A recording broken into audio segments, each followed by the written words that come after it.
And now the news in detail.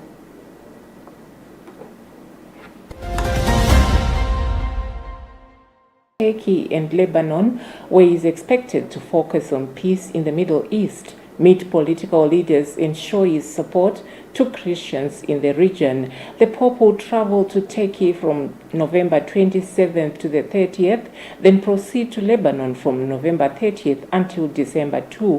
While in Turkey, the Pope will mark the 1700th anniversary of the Council of Nicaea, an important church gathering which articulated Christian beliefs. Cherry Chilanga reading a Vatican News report. The Vatican said Pope Leo would travel to the town of Iznik, modern-day Nicaea, for the anniversary, and while in Turkey is expected to meet Ecumenical Patriarch Bartholomew, the spiritual leader of the approximately 300 million Eastern Orthodox Christians. The Pope, speaking to reporters in Castel Gandolfo, said his trip to Lebanon would be an opportunity to bring a message of peace in the Middle East, in a country that has suffered so much, and that he would seek to emphasize peace and hope while in the country. His trip to Turkey is focused on marking the Council of Nicaea anniversary and will be a moment of authentic unity in faith for all Christians. The Vatican said Pope Leo was invited to visit Turkey and Lebanon by both the civil and church leaders of both countries. Both are places Pope Francis had planned to visit before his health problems. The president of Lebanon, Joseph Aouni, a Maronite Christian, invited the Pope to visit the country when he met the Pope in the Vatican in June. A detailed itinerary of his trip is yet to be released, but trips abroad are an opportunity for the Pope to exercise his soft power by addressing the country's political leaders, meeting church leaders and those of different religions, while supporting to the local Catholic community.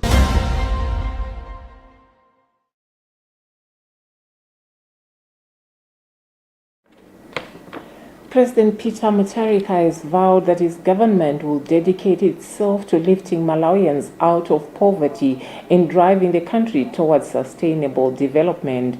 Speaking at the swearing-in ceremony for new cabinet ministers and government officials held at Sanjika Palace in Blantyre, Mutharika said his administration is focused on rebuilding and rebalancing the nation for the good of all citizens.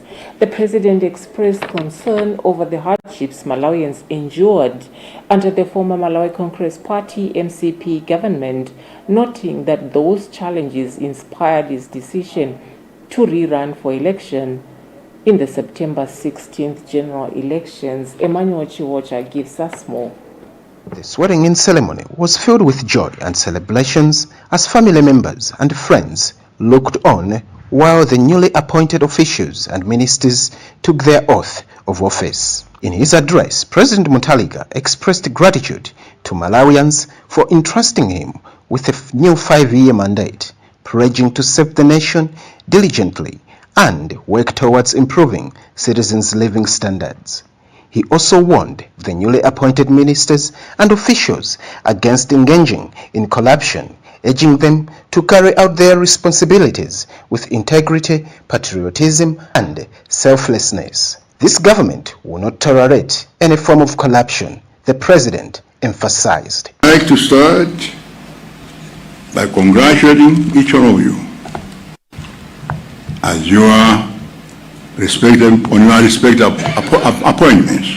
Today, we gather not to only to celebrate your appointments, but also to reaffirm our collective commitment to our nation through these challenging times.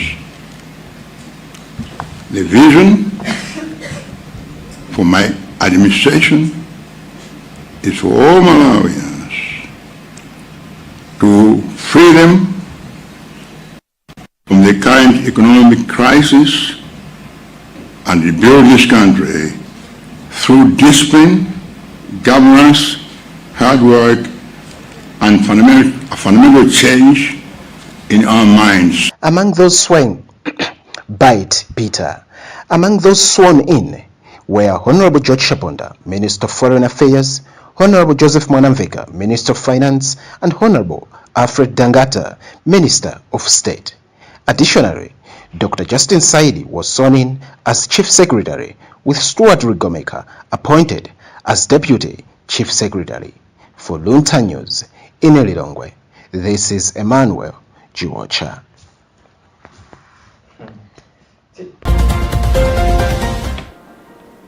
Human Rights Consultative Committee HRCC Chairperson Robert Mkwezalamba has urged the newly formed Democratic Progressive Party DPP-led government to prioritize the rule of law as a key step towards addressing rising cases of mob justice and human rights violations in Malawi. Mkwezalamba also emphasized the need for the new government to intensify public awareness and strengthen law enforcement agencies to tackle the growing cases of mob justice and human rights violations, noting that ignorance of the law and lack of tolerance are major contributing factors. More in our report filed by Gift Kalonga. In the recent years and days, mob justice and human rights violations have become the order of the day, with people taking the law into their own hands, despite the presence of institutions mandated to handle such matters. In an interview with Chairperson of the Human Rights Consultative Committee, HRCC, Robert Mkwezalamba, urged the newly formed Democratic Progressive Party DPP-led government to prioritize the rule of law as a key step in addressing the growing problem of mob justice and human rights abuses in Malawi. Mkwezalamba emphasized the need for intensified public awareness campaigns and stronger law enforcement efforts to ensure citizens understand legal processes and resolve disputes peacefully. He pointed out that ignorance of the law and lack of tolerance among communities continue to fuel lawlessness and violence. He further noted that some people had unrealistic expectations following the swearing in of President Peter Mutharika, hoping for instant life changes, which led to frustration and acts of lawlessness. Mkwezalamba also held President Mutharika's inaugural statement, in which he underscored that being in government is not a license to abuse public resources and that the law will apply equally to everyone. He said this message must be reinforced by law enforcement agencies and political party structures to show that violence and impunity will not be tolerated. The ignorance of the law and the lack of perseverance or tolerance. That is to say, people have high expectations of life. They are in a situation where they look at every moment to be an opportunity for them to have a changed life. So much as some of us were simply waiting for President Mutharika to be sworn in, others had a different look at the whole thing. Them thought that's the end of their problems and the likes. But realizing that these are just matters of process, they resorted to their aspirations and the lawlessness. So it's a matter that simply requires our continued public awareness on the need and the dangers of mob justice and violence, the issue of tolerance, the ability to live with those that we have injured, for instance, those that have lost. How do we cooperate and work with them in the society? But also ability for people to hold on to their expectations. He added that civil society organizations must return to grassroots engagement through civic education and community policing initiatives to empower communities to manage themselves peacefully, even in the absence of law enforcement officers. For Luntha News, this is Gift Kalonga.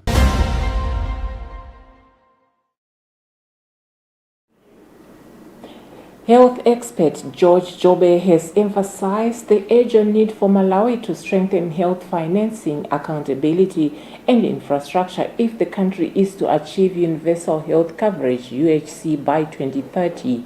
He said while Malawi has made some progress in providing free public health services compared to other countries in the region, frequent drug shortages, understaffing, and weak infrastructure continue to make quality healthcare inaccessible for many, especially in rural areas. Here is Judith Organ giving us more. Despite notable improvements, Joby observed that many communities still face barriers to accessing healthcare. He cited poor road networks that hinder ambulance services and the continued trend of patients being asked to buy medicines that are unavailable in public hospitals.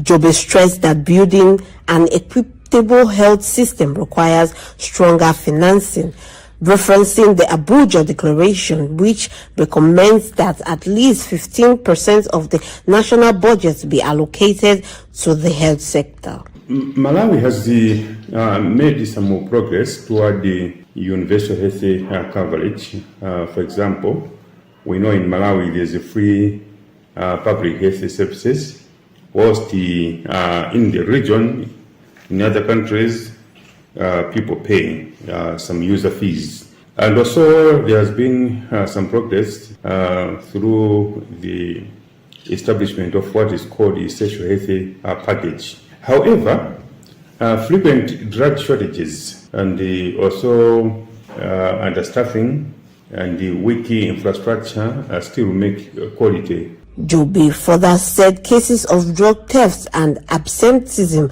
among some health workers weaken service delivery and must be addressed through effective accountability systems. He then underscored the need for long-term investments in health facilities, the health workforce, and data systems, saying government and partners must strike a balance between addressing urgent crises such as drug shortages and disease outbreaks and investing in sustainable healthcare improvements.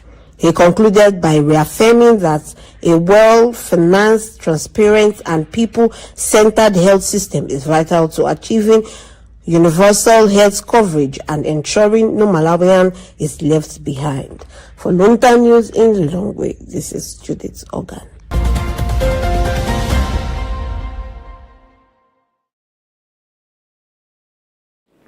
You're watching news live on Luntha TV. We take a short break. Stay with us.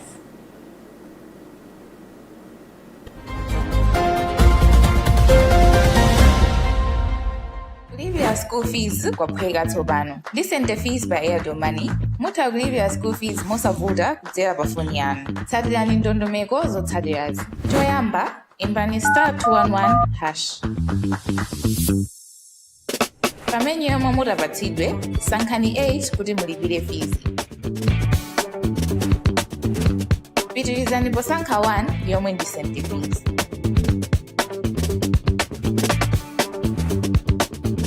Kenako mudzafunsidwa kuti mulowetse admissions number. Kuchoka apo, mudzaona skulu yomwe mufuna kulipira komanso dzina la ophunzira. Onetsetsani kuti zonse ndi zolondola. Pitirirani ndi kuyika ndalama zomwe mufuna kulipira. Lembani pini yanu ya Airtel Money kuti muvomereze kulipira. Ndipo nthawi yomweyo mudzalandira SMS yotsimikiza kuti zatheka.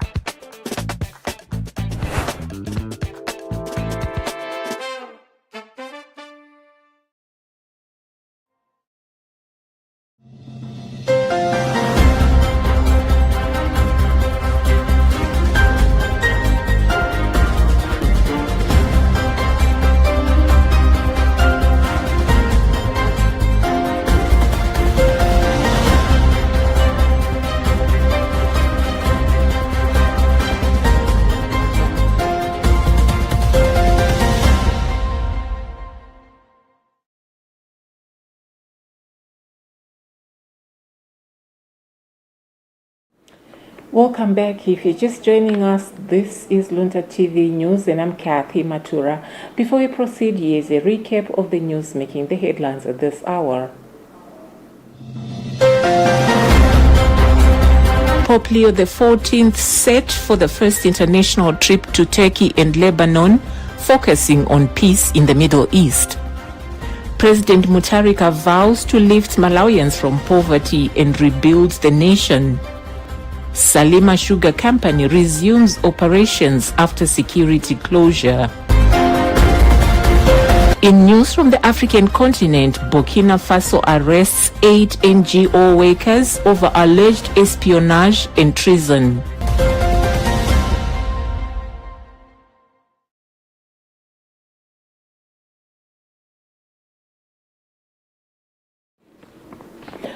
Moving on, normal operations have resumed at Salima Sugar Company offices nationwide 2 days after access was temporarily restricted for security reasons. Executive Chairman Wester Kosam described the return to work as a relief for both employees and stakeholders involved in the sugar production value chain. Robert Edward visited the head office of the company and reported. Normal business has resumed at Salima Sugar's head office in Lilongwe following what they are calling a communication misunderstanding on the part of security personnel who were deployed to provide security to the company's offices. Speaking to Luntha television area, executive chairman of the company, Wester Kosam, said the police officers were only meant to provide security to the offices, just like in any other government venture office. He expressed gratitude to the police superiors who clarified that the offices should not have been closed but simply secured, adding that this has brought a relief to both the production value chain partners and the workers. We have come back or resumed work just because I had to seek some clarification from police headquarters at Riaset, where one senior officer told me to go call my members of staff to come and work, just because there was that kind of miscommunication between the police people, officers who were here.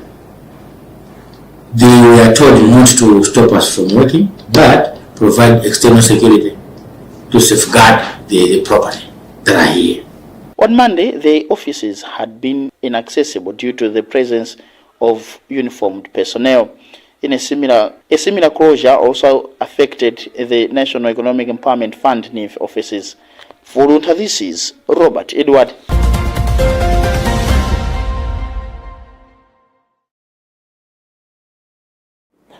In business news, in a bid to curb the rising theft of its network equipment, including fiber cables, Airtel Malawi has held its partnership with the Malawi Police Service and members of the public, saying the collaboration has significantly helped protect the company's assets and maintain service reliability.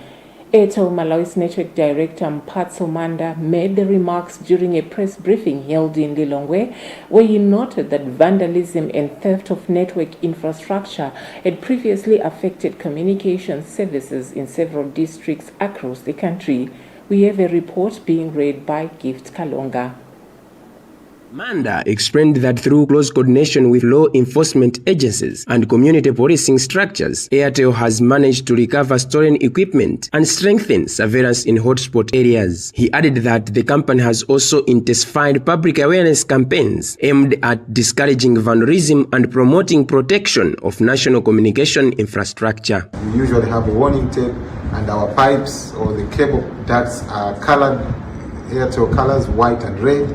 When the people saw that, they were able to alert to say, this infrastructure, please do not tamper. It is part of our national community or national security infrastructure. And because of that, we managed to save, and our infrastructure was saved from being damaged. Kanengo Police Public Relations Officer Gracia Mungwira commended Airtel for maintaining strong collaboration with the police, saying the partnership has enhanced the fight against crimes targeting essential public infrastructure. He further noted that information shared by community members has been instrumental in tracking and arresting suspects. Each one of us to say, let us work together, let us report whatever we suspect that is happening or is going to happen, so that even before it happens, relevant authorities should take a step, because it is only then that we will together make sure that this equipment is protected. Meanwhile, police investigations have led to the conviction of one suspect who has been sentenced to 30 months in prison, while another is currently appearing in court for allegedly stealing Airtel's network equipment, including fiber cables. Authorities have since urged Malawians to remain vigilant and report suspicious activities that threaten the country's communication systems, emphasizing that protecting such infrastructure is key to national development.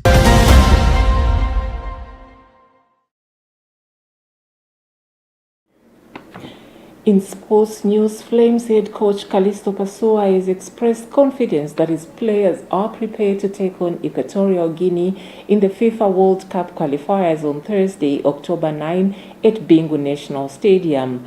During a media briefing, Passoa emphasized that his primary goal as a coach is for the Malawi national team to showcase quality football. The match will start at 6 p.m. Patrick Pupa has more in this report. As the Malawi national football team prepares to face Equatorial Guinea in the return match of the FIFA World Cup qualifiers, head coach Callisto Passoa remains optimistic about his team's performance. The match is scheduled to take place tomorrow at Bingu National Stadium, following a narrow defeat for Malawi in the first encounter where they lost 1-0 to Equatorial Guinea. In the lead-up to the match, Passoa acknowledge the challenges the team faces, especially given that Tunisia and Namibia are viewed as the favorites in the group for World Cup qualifications. We have been preaching to say each and every game that we are playing, we will do our best. Remember also, in these World Cup games, that's where also one can be considered on rankings. And hence the reason why maybe you saw us maybe putting much effort on it. Yes, we wanted also to be trying some of the new players, but again, we will try the new players also in mind of having a result. Like always, what I've been preaching to say, the captain may also gives a hand, and you could see at times also when any problem happens in the field of play, maybe he could group the players, he talks to them, and we proceed. So in this case also, yes, we have some of the senior guys also who are in.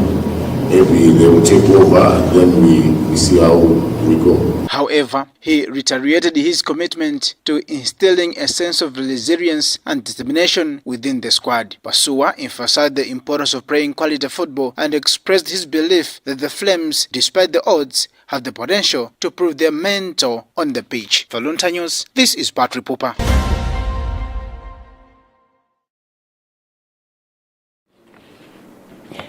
In continental news, Burkina Faso's military authorities have announced the arrest of 8 members of a Netherlands-based humanitarian organization, accusing them of engaging in espionage and treason. Among those detained are 3 Europeans, 1 Malian, and 4 Burkinabe nationals, including the organization's country director and deputy.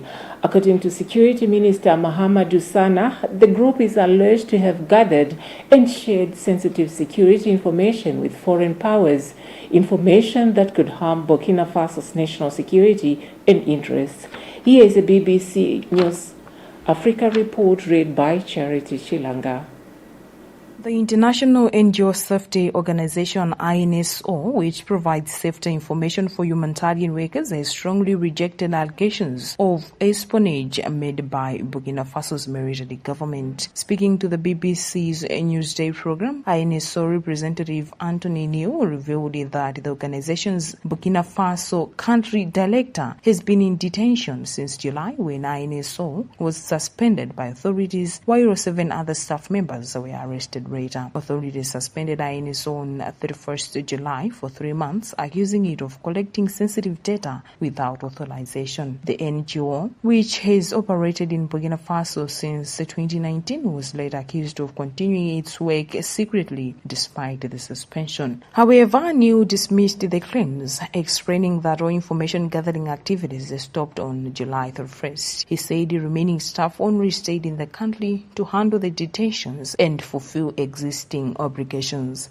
In a statement, INSO clarified that the data it collects is non-confidential and intended solely to enhance the safety of humanitarian workers. It also stressed that Burkinabe authorities had long been aware of and engaged with its operations.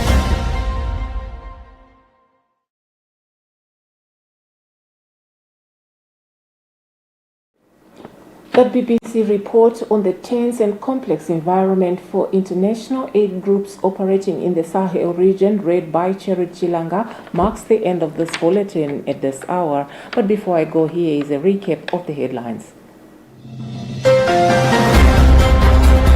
Pope Leo XIV set for the first international trip to Turkey and Lebanon, focusing on peace in the Middle East. President Mutharika vows to lift Malawians from poverty and rebuild the nation. Salima Sugar Company resumes operations after security closure. In news from the African continent, Burkina Faso arrests 8 NGO workers over alleged espionage and treason.